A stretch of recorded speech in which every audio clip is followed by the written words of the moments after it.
ಸಂವಿಧಾನ ಶಿಲ್ಪಿ doctor B R Ambedkar ಪ್ರತಿಮೆಗೆ ಅಪಮಾನ ಮಾಡಿದ ಪ್ರಕರಣ ಖಂಡಿಸಿ ರಾಷ್ಟ್ರೀಯ ಹೆದ್ದಾರಿ ತಡೆದು ದಲಿತರು ಮುಖಂಡರು ಪ್ರತಿಭಟನೆಯನ್ನ ನಡೆಸಿದ್ದಾರೆ. ಕಲಬುರಗಿಯ ಕೊಟ್ಟನೂರು ಗ್ರಾಮದಲ್ಲಿ ಸೋಮವಾರ ರಾತ್ರಿ ಕಿಡಿಗೇಡಿಗಳು ಡಾಕ್ಟರ್ ಬಿಆರ್ ಅಂಬೇಡ್ಕರ್ ಪುತ್ಥಳಿಗೆ ಅವಮಾನ ಮಾಡಿದ್ದಾರೆ.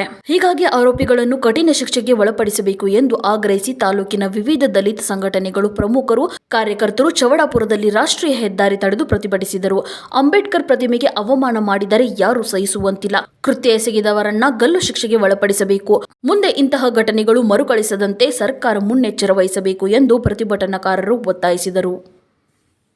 ಮೊಟ್ಟ ಮೊದಲನೇದಾಗಿ ಸಮಸ್ತ ಚೌಡಾಪುರ ಗ್ರಾಮದ ಎಲ್ಲ ವ್ಯಾಪಾರ ಮಾಡತಕ್ಕಂತ ಬಂಧುಗಳಿಗೆ ನಾನು ಅಭಿನಂದನೆಗಳನ್ನು ಸಲ್ಲಿಸುತ್ತೇನೆ. ಯಾವುದು ಸ್ಟ್ರೈಕ್ ಅಂದ್ರೆ ಬಲವಂತವಾಗಿ ಬಂದ್ ಮಾಡಿಸ್ತಾರೆ, ಕಲ್ಲು ಹೊಡಿತಾರೆ, ತೂರಾಟ ಮಾಡ್ತಾರೆ. ಆದರೆ ಈ ಸ್ಟ್ರೈಕು, ಈ ಚಳವಳಿ, ಈ ಹೋರಾಟ ಯಾರ ಬಗ್ಗೆ ಇದೆಯಪ್ಪ ಅಂತಂದ್ರೆ ಈ ದೇಶದ ಸಂವಿಧಾನವನ್ನು ಬರೆದಿರ್ತಕ್ಕಂಥ, ಈ ದೇಶವನ್ನು ಹೀಗೆ ನಡಿಬೇಕು ಅಂತಕ್ಕಂಥ ಉದ್ದೇಶವನ್ನು ಇಟ್ಟು ಬರೆದಿರ್ತಕ್ಕಂಥ ಪೂಜ್ಯ ನಮ್ಮಪ್ಪ ಬಾಬಾ ಸಾಹೇಬ್ ಅಂಬೇಡ್ಕರ್ ಅವರ ಮಕ್ಕಳಾಗಿರ್ತಕ್ಕಂಥವ್ರು ನಾವುಗಳು. ನಾವಾಗೆ ಕಾನೂನುಗಳನ್ನು ಉಲ್ಲಂಘನೆ ಮಾಡಿದ್ರೆ ತಪ್ಪಾಗುತ್ತೆ ಅಂತಕ್ಕಂಥ ಉದ್ದೇಶವನ್ನು ಇಟ್ಕೊಂಡು ಇಷ್ಟು ತಾಳ್ಮೆಯಿಂದ ನಾವೆಲ್ಲರೂ ಹೋರಾಟ ಮಾಡ್ತಾ ಇದ್ದೇವೆ ಬಂಧುಗಳೇ. ಇಲ್ಲ ಅಂದ್ರೆ ಈಗ ತಾನೇ ಮಾತನಾಡಿದ್ರೆ ಸೋದರರು, ಭೀಮಾ ಕೋರೆಗಾಂವ್ ಅಂತಕ್ಕಂಥದ್ದು ಅಂತ ಇತಿಹಾಸದ ಪುಟಗಳನ್ನು ತಿರುವು ಹಾಕಿದ್ರೆ ಇವತ್ತು ಈ ದೇಶದಲ್ಲೇ ವರ್ಷಾನುಗಟ್ಲೆ ಇವತ್ತು ಹತ್ತಿ ಉರಿಬೇಕಾಗ್ತದೆ ಬಂಧುಗಳೇ. ಅದಕ್ಕೆ ಬಾಬಾ ಸಾಹೇಬ್ ಅಂಬೇಡ್ಕರ್ ಅವರಿಗೆ ಮಾತನಾಡ್ತಕ್ಕಂತ ಸಂದರ್ಭದಲ್ಲಿ ಒಗ್ಗೆಯವರು ಮತ್ತು ಇನ್ನೊಬ್ರು ಹಂಗೆ ಒತ್ತು ಮಾತಾಡೋರು. ಏನಪ್ಪಾ ಅಂತಂದ್ರೆ ಕೋಟ್ನೂರು ಡಿ ಗ್ರಾಮದಲ್ಲಿ ಇರ್ತಕ್ಕಂಥ ಬಾಬಾ ಸಾಹೇಬ್ ಅಂಬೇಡ್ಕರ್ ಅವರಿಗೆ ಏನು ಕುಡಿದು ಅಮಲಿನಲ್ಲಿ ಅವಮಾನ ಮಾಡಿದ್ದಾರೆ ಅಂತೇಳಿ. ನಿಜಕ್ಕೂ ಕುಡ್ದಿಲ್ಲ, ಅವರು ಕುಡ್ದಿಲ್ಲ. ಉದ್ದೇಶಪೂರ್ವಕವಾಗಿ ಇವತ್ತು ಬಾಬಾ ಸಾಹೇಬ್ ಅಂಬೇಡ್ಕರ್ ಅವರಿಗೆ ಅವಮಾನ ಮಾಡ್ತಾ ಇದ್ದಾರೆ. ಕಾರಣ ಏನಪ್ಪಾ ಅಂತಂದ್ರೆ ಈ ದೇಶದಲ್ಲಿ ದಲಿತರು ಒಗ್ಗಟ್ಟಾಗಿರಬಾರ್ದು, ಈ ದೇಶದಲ್ಲಿ ದಲಿತ ಸಮುದಾಯಗಳು ಇವತ್ತು ಮೇಲಕ್ಕೆ ಬರಬಾರ್ದು ಅಂತಕ್ಕಂಥ ಉದ್ದೇಶವನ್ನು ಇಟ್ಕೊಂಡು ದಲಿತರಿಗೆ ಇವತ್ತು ಯಾವ ರೀತಿಯಾಗಿ ಒಡಕು ಮಾಡಬೇಕು, ಯಾವ ರೀತಿಯಾಗಿ ಮನಸ್ಸಿಗೆ ನೋವು ಮಾಡ್ಬೇಕಪ್ಪ ಅಂತಂದ್ರೆ ಇವತ್ತು ಒಂದೇ ಒಂದು ಏನು ಉಳಿದಿದೆಯಪ್ಪ ಅಂತಂದ್ರೆ ಅವರು ಪಕ್ಕಾ ಅಭಿಮಾನಿಗಳಾಗಿದ್ದಾರೆ, ಪಕ್ಕಾ ಸ್ವಾಭಿಮಾನಿಗಳಾಗಿದ್ದಾರೆ. ಅದು ಬಾಬಾ ಸಾಹೇಬ್ ಅಂಬೇಡ್ಕರ್ ಅವರಿಗೆ ಇವತ್ತು ಜೀವಕ್ಕೆ ಜೀವವನ್ನು ಕೊಡ್ಲಿಕ್ಕೆ ಇವತ್ತು ಅವರು ತಯಾರಾಗಿದ್ದಾರೆ.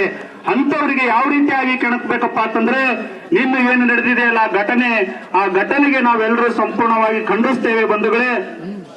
ನಾನೊಬ್ಬ ವಕೀಲನಾಗಿ ನಿನ್ನೆ FIR ಆಗಿರ್ಬೋದು ಅಥವಾ ಪೊಲೀಸರು ಇವತ್ತು ನಾಳೆ ಹಿಡಿಬಹುದು, JC ಮಾಡಬಹುದು, ನಾಳೆ ನಾಡ್ದು ಜಾಮೀನಾಗಿ ಅವ್ರು ಹೊರಗೆ ಬರ್ಬೋದು. ಆದ್ರೆ ಇದು ಆಗೋದ್ರಿಂದ ಏನಾಗ್ತದಪ್ಪ ಅಂತಂದ್ರೆ ಪದೇ ಪದೇ ಅದೇ ರೀತಿ ಘಟನೆಗಳು ಆಗ್ತಕ್ಕಂಥದ್ದಾಗ್ತದೆ.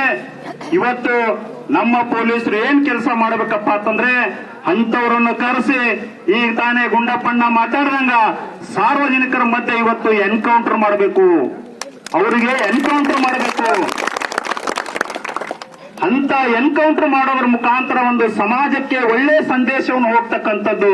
ಇವತ್ತು ಬಾಬಾ ಸಾಹೇಬ್ ಅಂಬೇಡ್ಕರ್ ಅವರಿಗೆ ನಾಲೆಜ್ ಆಫ್ ಸಿಂಬಲ್ ಅಂತಕ್ಕಂಥದ್ದು ಏನು ಕರೀತಾ ಇದ್ದಾರೆ, ವಿಶ್ವಸಂಸ್ಥೆಯಿಂದ ಕರೀತಾ ಇದ್ದಾರೆ. ಇವತ್ತು ನಾವು ಇನ್ನೂ ಕೂಡ ಬಾಬಾ ಸಾಹೇಬ್ ಅಂಬೇಡ್ಕರ್ ಅವ್ರ ಬಗ್ಗೆ ಜಾತಿ ಏನು ಮಾಡ್ತಾ ಇದ್ದೇವಲ್ಲ, ಜಾತಿವಾದಿ ನಾಲಾಯಕರಿಗೆ ಇವತ್ತು ಎಚ್ಚರಿಕೆಯನ್ನು ಕೊಡ್ತಾ ಇದ್ದಾನೆ. ದಲಿತರು ಯಾರು ಕುರಿಗಳಲ್ಲ, ಇವರೆಲ್ಲರೂ ಒಂದ್ ವೇಳೆ ಗರ್ಭಿಸ್ತಾರೆ ಇವತ್ತೇನಪ್ಪಾ ಅಂತಂದ್ರೆ ನೀವೆಲ್ಲ ನನ್ನ ಮಕ್ಕಳ ಇವತ್ತೇನು ಅಲ್ಲೇ ನಿತ್ತಲ್ಲೇ ಹುಚ್ಚಿ ಹೇಳ್ಕೋಬೇಕಾಗ್ತದೆ. ನೀವೆಲ್ಲ ಅಂತ ಕೆಲಸ ಇವತ್ತು ಮಾಡ್ಲಿಕ್ಕೆ ನಾವು ಯಾರು ಏನಪ್ಪಾ ಅಂತಂದ್ರೆ ಇಲ್ಲ, ಕಾನೂನು ಮುಖಾಂತರ ನಾವು ಹೋರಾಟ ಮಾಡಬೇಕಾಗ್ತದ.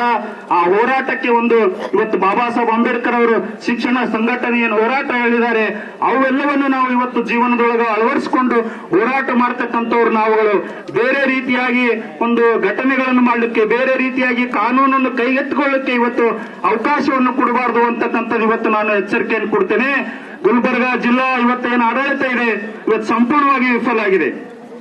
ಅಂಬೇಡ್ಕರ್ ಅವಮಾನ ಆಗ್ಲಿ ಅಥವಾ ಶೋಷಿತ ಸಮುದಾಯಗಳಿಗೆ ಕೊಲೆ ಸುಲಿಗೆಗಳಾಗ್ಲಿ ಇವತ್ತೆಲ್ಲ ಕಡೆಗೆ ಏನಪ್ಪಾ ಅಂತಂದ್ರೆ ನಡೀತಾ ಇದ್ದಾವೆ. ಏನ್ 22ನೇ ತಾರೀಕಿಗೆ ಇವತ್ತು ಮತ್ತೊಮ್ಮೆ ಇವತ್ತು ದೇಶಕ್ಕೆ ಸ್ವಾತಂತ್ರ್ಯವನ್ನು ಸಿಕ್ತು ಅಂತಕ್ಕಂಥ ರೀತಿಯಲ್ಲಿ ಆಚರಣೆ ಮಾಡಿದ್ರಲ್ಲ, ನಮ್ದು ಸ್ವಾಗತ ಇದೆ, ಅದಕ್ಕೆ ಯಾವುದೇ ರೀತಿ ನಮ್ಗೆ ವಿರೋಧ ಇಲ್ಲ. ಇವತ್ತು ನೀವು ಆಂಬುಲೆನ್ಸ್ ಇದ್ರೆ ಬಿಡ್ರಿ, ಜಾಗ ಮಾಡ್ಕೊಡ್ರಿ ಅನ್ಕೋಲಿ.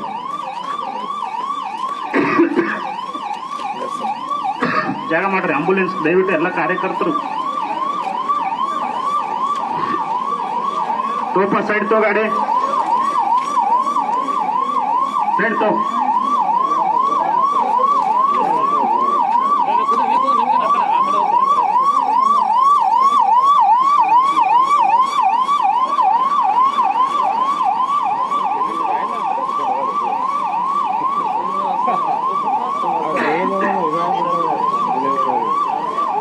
ಇಂಥ ಅಹಿತಕರ ಘಟನೆಗಳು, ಅವಮಾನಗಳು ಇವೆಲ್ಲವನ್ನು ಇವತ್ತೇನಪ್ಪಾ ಅಂತಂದ್ರೆ ಕಡಿವಾಣ ಹಾಕ್ಬೇಕಪ್ಪ ಅಂತಂದ್ರೆ